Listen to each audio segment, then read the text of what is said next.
sometimes late when things are real and 8 de la mañana con 18 minutos. Ya llegó el que me la levanta. La audiencia, Teresita. O sea, el rey del... Está como el meme ese de los... Se tapa los ojos. Dice Carlos Padilla, aquí está ya. O sea, no lo estoy diciendo yo, aquí lo dice él. ¿Cómo estás, David? Bien, Francisco, gracias, muy buenos días. Te agradezco el Contento comentario. con lo de Miguel Ángel. Sí, por supuesto, sí, es que recupera uno el alma. Sí. Sí, esta pandemia tiene estos dos rostros, ¿verdad? Lamentablemente el de la tristeza, cuando la gente, pues lamentablemente se va y no se despide, y es muy triste, ¿no? Que también ya lo vivimos. Pero también tiene este rostro de alegría cuando alguien regresa a casa y logra vencer algo tan difícil. Es tan real esto que hay que tomarlo muy en serio. Definitivamente. Muy definitivamente. Hay muchas muestras a favor, muchas muestras en contra. Gente que ha salido, pero gente que se nos ha ido. Y como lo decía hace un momento, cada día más cerca de nosotros. Sí, sí, por supuesto. Puede estar en cualquier lado, ¿no? Incluso lo que me comentabas fuera del aire, pues gente que no tiene ningún problema de salud, que lleva una vida extraordinariamente saludable, también se ha visto afectada. Así es. Bueno, pero pues sigamos adelante, aprendamos a vivir. Sí. Sí, no sabemos, todavía hay incertidumbre, por eso tu pregunta es muy válida, que ¿cómo vamos a hacer? ¿Cómo vamos a vivir? ¿Qué viene? Sí, para ¿qué viene? ya en el futuro inmediato, ¿no? O sea, esto es... ¿Cuánto falta para que se acabe la pandemia? Pues no sabemos, pero el día que se acabe, y que el día que creamos realmente que se acabe, ¿cómo va a ser nuestra vida? Sí, por supuesto se van a inaugurar nuevas formas de relacionarnos, pero sobre todo de pensar nuestro mundo, ¿verdad? Van a cambiar cosas. ¿Cuáles? Aún no las sabemos. Algunas van en marcha, por supuesto, los hábitos de higiene, todo eso que ya por sí misma pues tuvo que cambiar, pero lo que venga después es lo que aún no sabemos. Te manda a saludar Rosita Franco. Rosita, también muchas gracias por tus palabras, por este comentario sobre la editorial de muchas de gracias. Hoy. Saludos a Rosita, claro. Hay que hablar con ella, cómo está el asunto del museo también. Sí, y bueno, pues el Festival Barroco que... No, pues el Festival Barroco... Lamentablemente va a haber... Ya se acabó, yo creo, no va a ser virtual, no sé cómo va a ser. Seguramente saldrá algo, como están sucediendo en todos lados. Bueno, el Festival Cervantino va a ser eminentemente virtual, ya ha sido presentado. Tengo boletos para los toros, hoy hay corridas si quiere. Boleto para encender la televisión. Oiga, o las redes. Por favor, no me crean. El otro día, también para el 8 de septiembre, regalé boletos para... ¿Y llamaron? No, vinieron, güey, ya quisieras, cabrón. No, ya. No me anden creyendo esas cosas, Teresita. No me indujas al mal. Adelante, David. Francisco, permíteme mandar un saludo, perdón que me exceda en esto. Hoy es aniversario de la Escuela Normal Manuel Ávila Camacho. Tienes razón, de la Benemérita. Se me fue, tienes razón. Sí, y cumple nada menos que 195 años. Es una institución extraordinariamente, digamos, valiosa para Zacatecas. Y bueno, yo quisiera, a nombre, si me permites, de los dos, enviarle un saludo a toda la comunidad escolar, a la planta docente, donde tenemos grandes amigas, grandes amigos, a las autoridades de la escuela, por supuesto, porque pues nos van a festejar como siempre lo hacen, pero ese sentimiento de orgullo que tienen los normalistas de la Benemérita siempre aflora. Y bueno, pues a todos nuestros amigos y a los estudiantes, a los alumnos, a las alumnas, pues enviarles una felicitación por esos 195 años. Y falta muy poco porque en el 2025 esta maravillosa escuela va a cumplir 200 años, nada menos. Así que, bueno, pues un saludo para la Escuela Normal. Y sobre todo, gracias por todos aquellos buenos maestros que han salido de la Escuela Normal. Gracias por su dedicación a la educación, porque muchos de ellos han sido verdaderos maestros de vocación que hoy, en siglo XXI, todavía, aunque usted no lo crea, van a caballo, van a burro, van a las comunidades más lejanas a enseñar, a veces a 2 o 3 niños. Y ahí están muchos maestros que han salido de la normal. Otros, en el área moderna, en el área urbana, también hacen lo mismo. Hacen un gran esfuerzo por compartir la educación. Así es que, felicidades a todos. Sí, la verdad nos sentimos muy orgullosos. Y quienes somos egresados de la, ¿te acuerdas de aquella anexa a la normal? Sí. Pues de alguna manera nos sentimos parte de este hermosísimo proyecto como si fuésemos también egresados, que lo somos en cierto sentido. Así que pues es un orgullo esta escuela también. Adelante. Bien, pues a propósito de esto, y con lo que hemos visto esta semana, sobre todo ahora con los festejos patrios, que vimos un Zócalo pues vacío por primera vez, la festividad no estuvo presente, nos lleva pues a la reflexión y a la pregunta obligada que hemos hecho anteriormente aquí en otros años. ¿Qué significa ser mexicano en estos tiempos, en tiempos de pandemia y en tiempos, digamos, vertiginosos de cambios políticos a veces incomprensibles? Y sí, 200 años se han cumplido desde que México se independizó de España, iniciando con ello lo que sabemos, un camino como una nueva nación con esta personalidad que seguimos buscando y que llamamos mexicana. Sería la que en principio da identidad al país, o mejor dicho, nos da identidad a todos nosotros, a los habitantes de este hermoso país, y que nos consideramos así, como mexicanos o mexicanas.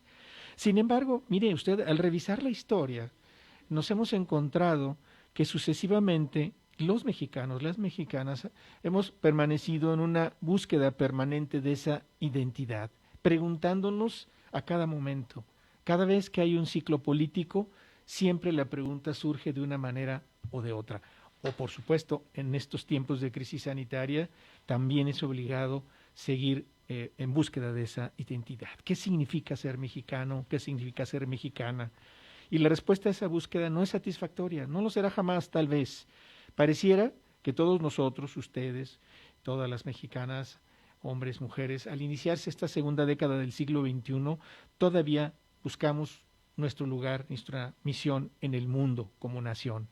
Pero fíjese usted que el mundo no espera y el contexto cambia, y lo mexicano es ahora muy diferente a lo que el mexicano o la mexicana fue hace 210 años.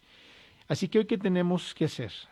Valorar dos cosas. Si por un lado reflexionamos de la manera tradicional sobre lo mexicano, es decir, buscando en el pasado para ver si nos sigue aportando algo, o si hay que reflexionar a partir del presente para buscar un futuro que podría llevarnos a algo nuevo que también podríamos llamar lo mexicano, y que ese concepto o pertenezca al pasado como objeto de estudio para la historia, o sea un concepto completamente renovado. ¿Por qué lo digo? Porque mire, la política insiste en todos los planos en, digamos, imponernos, en un sentido o en otro, una visión que a veces se comparte y a veces no. Y me permito hacer una recomendación.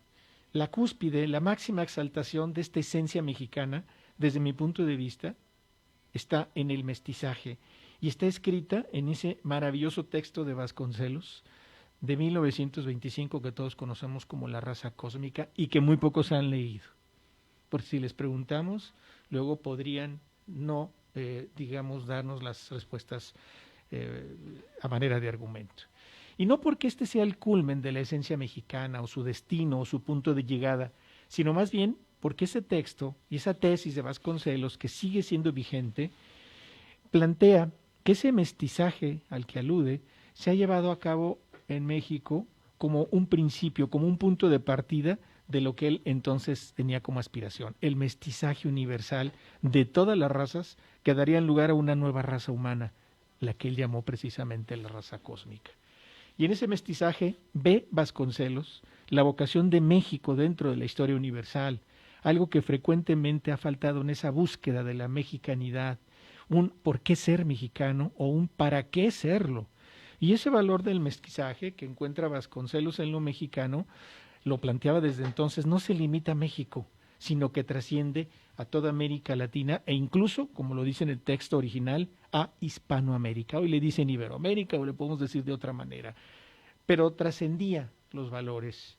Lo mexicano, habitualmente, que ha sido buscado y definido desde una perspectiva étnica, no es solamente eso. Lo mexicano queda ahí, pero va más allá del tipo de hombre o de mujer que es identificado como tal.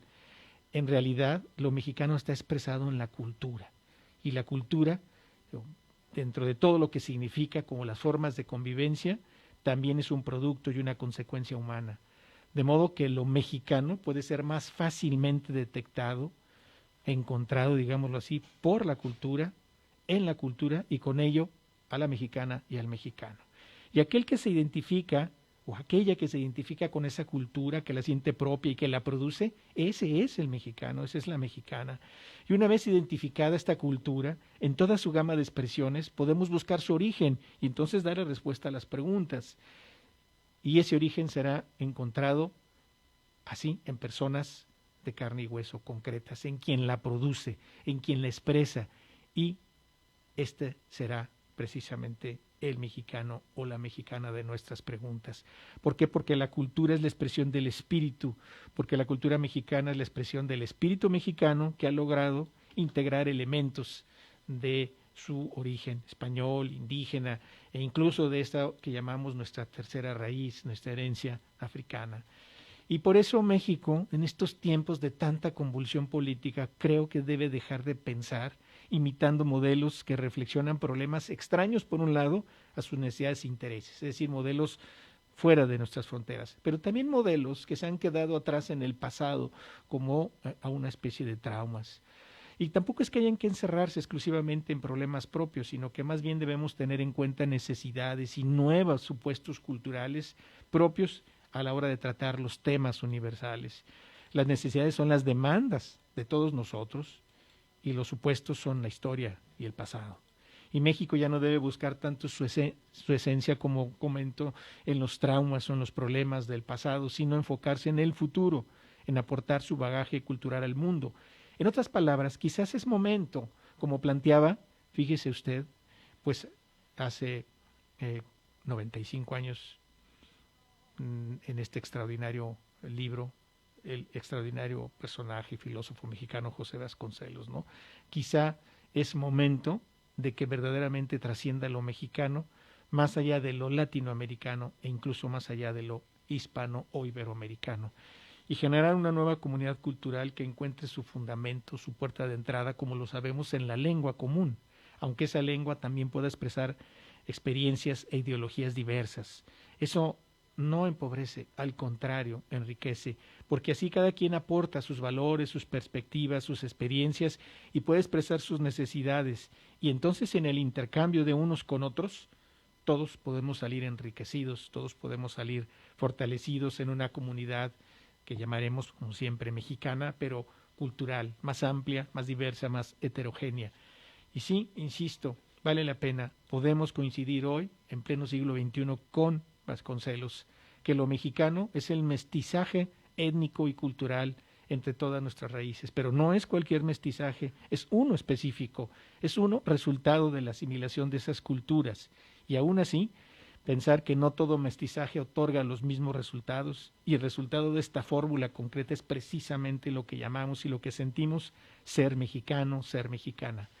Pero lo mexicano, por una clara conciencia de la historia cultural y filosófica mexicana, y no se trata de una conciencia ingenua, como nos hacen ver a veces en televisión o en discursos, sino de una conciencia que sabe que el pasado no determina ni el presente, ni mucho menos el futuro, sino a la inversa. Es nuestro presente y nuestro futuro inmediatos quienes dan la pauta para hacer hablar eso que llamamos pasado, y sólo así podremos construir una nueva categoría, digamos, de mexicanidad. Y si no es nueva, al menos muy renovada, sobre todo en estos tiempos de obligada reflexión, porque la pandemia del coronavirus nos obliga a pensar qué va a pasar con nosotros. Ahorita que estás hablando de la raza cósmica, déjate platico. ¿Dónde crees que compré yo un librito de la raza cósmica? Pues en alguna librería de viejo o en alguna feria de libro en la Alameda, cosas así. Es donde la compra uno, ¿eh? En Perú. En Ahí Perú. no lo encontré. Pues es que Ahí no lo encontré. es una joya latinoamericana de lectura. Y es un libro de, ¿qué te gusta de páginas? No llega ni a 50. No, no, no. Según la edición, pero son 46, 48 páginas. Sí, o sea, es algo muy sencillo de leer, pero créeme que la raza cósmica de Vasconcelos, en cada renglón que usted lo lea, va a encontrar algo con mucho significado. Ahorita que estabas hablando de todo esto, me quedé pensando en que Vasconcelos dice en la raza cósmica, México no quiere ser la gran potencia, México no quiere ser un país de fuerza, de músculo, dicen, la importancia de México es otra. y habla precisamente de lo que tú señalabas, de la mexicanidad, de nuestro nacionalismo, aunque pues yo creo que a muchos de nuestros dirigentes hoy, David, les hace falta leer a Vasconcelos. Creo que a muchos mexicanos nos hace falta rescatar la raza cósmica porque mucho terreno, hemos perdido mucho terreno y la raza cósmica de Vasconcelos se empieza a diluir, hay que rescatarla, porque es un momento clave ahorita para nuestro México. Yo te ponía el ejemplo de hace unos días, aunque no hablábamos de Vasconcelos, nada nos costaba destacar el nacionalismo mexicano al poner nuestra bandera media asta por los más de 60,000 muertos que hoy tenemos por el COVID-19. Pero no nos importa, no nos importa ese valor nacionalista al que mucho se dirige José Vasconcelos. Pero bueno, qué bueno que rescataste la raza cósmica. Hace mucho que no sabía de ella, hace mucho que no la leo, debo de confesarlo. Pero si usted pues seguramente está en internet. Sí, por supuesto, está disponible en PDFs, puede leerse en línea. Bájelo, haga el intento por bajarlo y se va a encontrar con un extraordinario documento de qué dijimos que era 1925, 1925.